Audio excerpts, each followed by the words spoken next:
My name is Vladislav Radak. I'm writer and mathematician. Today I'm going to tell you a story about one of my favorite movies of all times, about my struggles, how to finish not my first, but my second novel, and how investigation of those sources took me to the edge of my deepest fears. Let me take you for an adventure.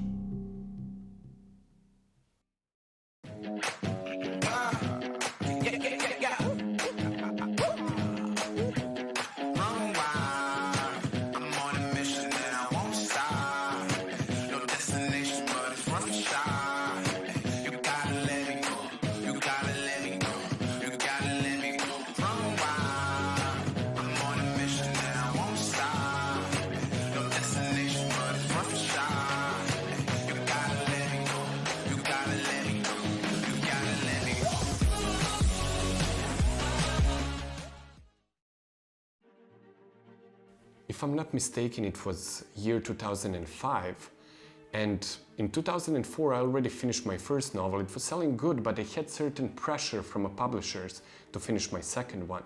And I had something like this, like a storyboard, but characters were somehow one-dimensional, and the story didn't really have meat on its bones. So I decided to hit the pause and go and search for some inspiration.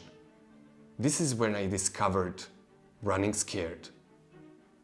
Written and directed by Wayne Crammer, it never made it to a theater next to me, so a random DVD copy through a random string of hands finds its way to my player. I was already a fan of Paul Walker, but this was something else. Dark and twisted, raw and fast-paced, it struck my every chord. It was a perfect B-movie. Critics hated it, die-hard cinema fans loved it, nobody else heard about it. I knew I wanted to write something like this, but better, more levels, more dimensions, less Hollywood, more soul. I created the second draft of the storyboard for my next novel the same night. Went to sleep, in the morning woke up 6 hours later and my storyboard was empty. I mean, not literally, but it was simply not good, not novel worthy.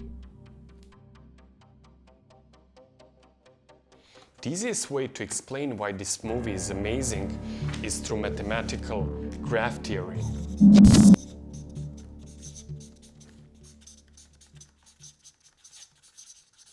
You see, when we make a story, we usually make like how much action we have or drama over the time. And usually our characters go something like this, and they find the first obstacle, they try to overcome it, and they go like this, then maybe it's a little bit easier, new obstacle, drama rises, then we have culmination, and then finally we have resolution, okay? But Running Scared is a different type of movie. You see, Paul Walker's character is in the center. And he loses the gun. This is just a primary motivation, but he loses it in a kind of next circle, next obstacle, which has so many exits. You see, when he first time meets junkies, he's not sure which junkie took the gun, and every exit has a new circle.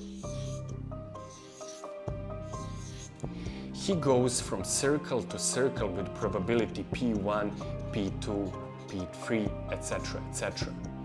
So in this way, we have a feeling that the story is much more complex than it actually is, because Paul Walker's character, in his quest to retrieve the gun, he's lost in this maze going from circle to circle. After applying this small mathematical trick to my novel, I felt it wasn't enough. You see, Paul Walker's character doesn't sleep the whole night, and I was battling insomnia myself. That reminded me of one character that is also suffering from insomnia, and he's coming from one of the greatest pieces of Spanish literature. Let me take you to a bookstore to tell you what it is about.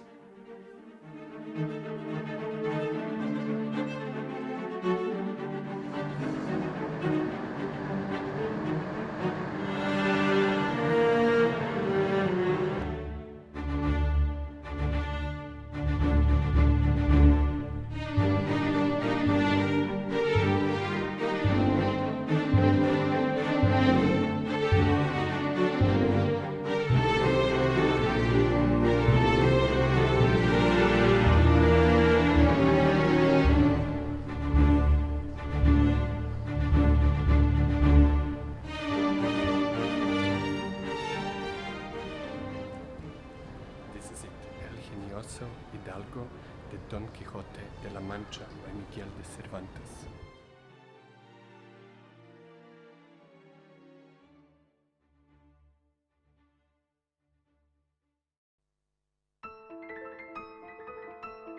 Through the lens of satire, Cervantes takes us on an adventure with Don Quixote de la Mancha, a metaphysical hero built upside down. A parody of this novel is based upon a contrast between illusion and reality, upon the fact that Don Quixote, after reading so many books, confuses fiction with life. Don Quixote is a fool, mentally ill person in search for unexisting justice, but in his coordinate system he's a hero. Does that mean that I need to take myself to the edge of insanity in order to create a parallel world where I can fight imaginary battles along my heroes? Battling insomnia in that time, I stumbled upon an interesting scientific paper. In their work Sleep and Sleeping Disorder, in Don Quixote Ranzo from Hospital de Barcelona and his colleagues concluded that besides this neuropsychiatric condition, Cervantes included masterful descriptions of several sleeping disorders, such as insomnia, sleep deprivation, disruptive loud snoring and rapid eye movement. In addition, he described the occurrence of psychological vivid dreams as habitual postparnal sleepiness, the siesta.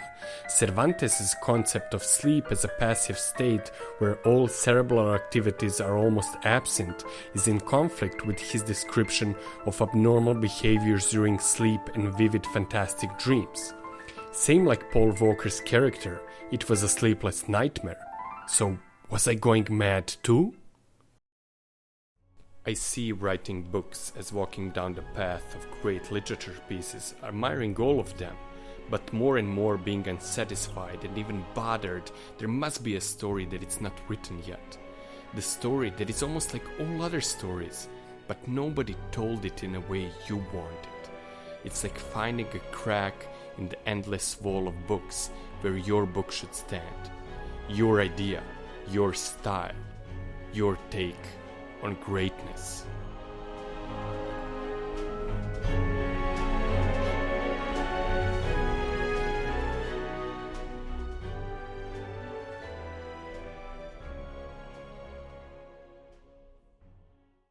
Many of the famous writers went on the pursuit of adventure in order to study very core of the human nature in extremes.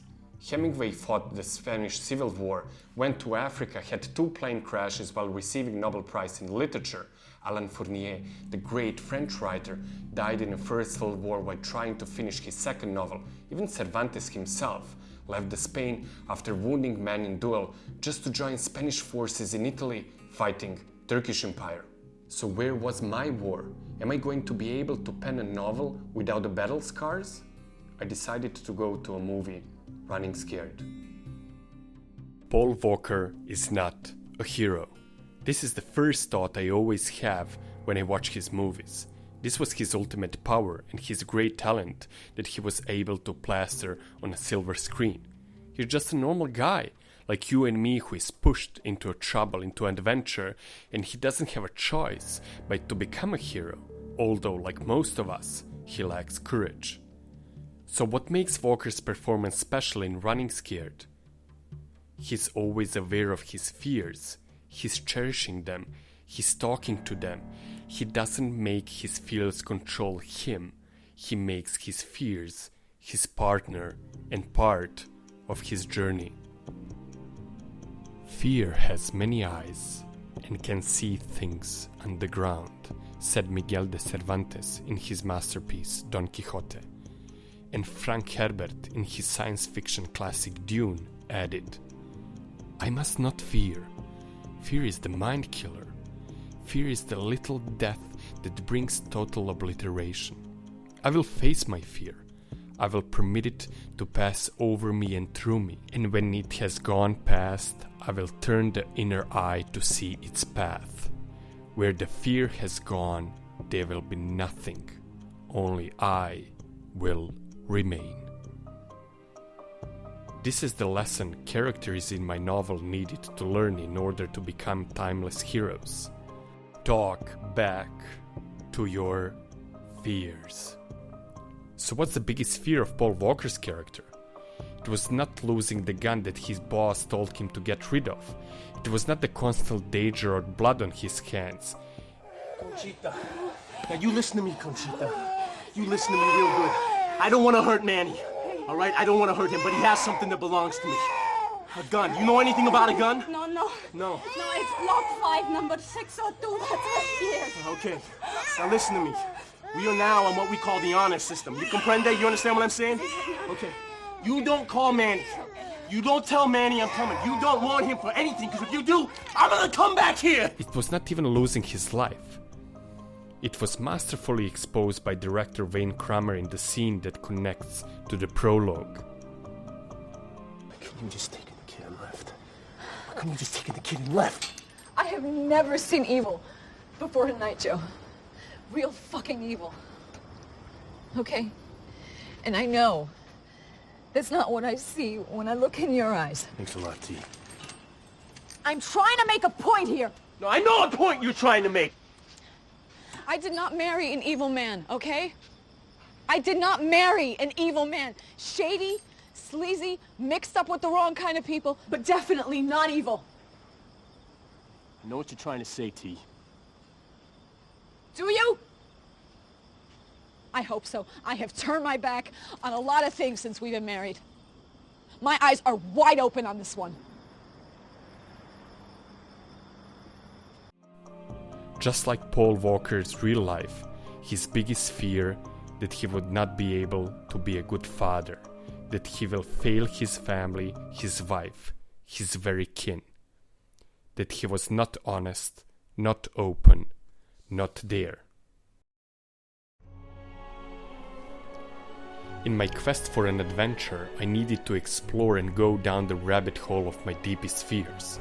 So I decided to write them down, not being able to wake up from a strange repetitive dream that constantly shows me the future, falling to save the people that I love, seeing metamorphoses that nobody else is able to see, working on a science project that will at the end use me instead of me using it, and most importantly, fear of realizing that I'm alone in the whole universe.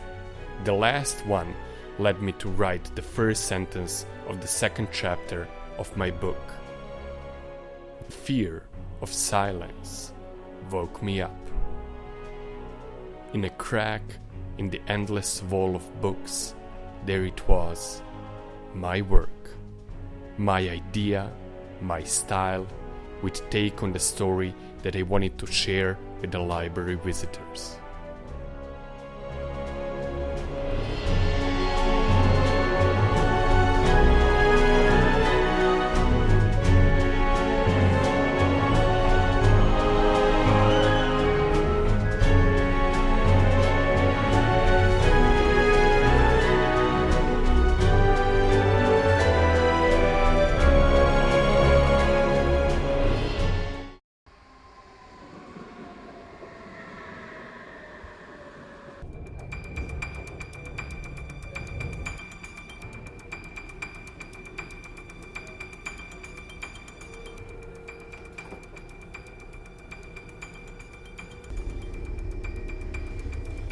This is one of many stories surrounding my efforts to become a better scientist and better writer. I would like to share more, but unfortunately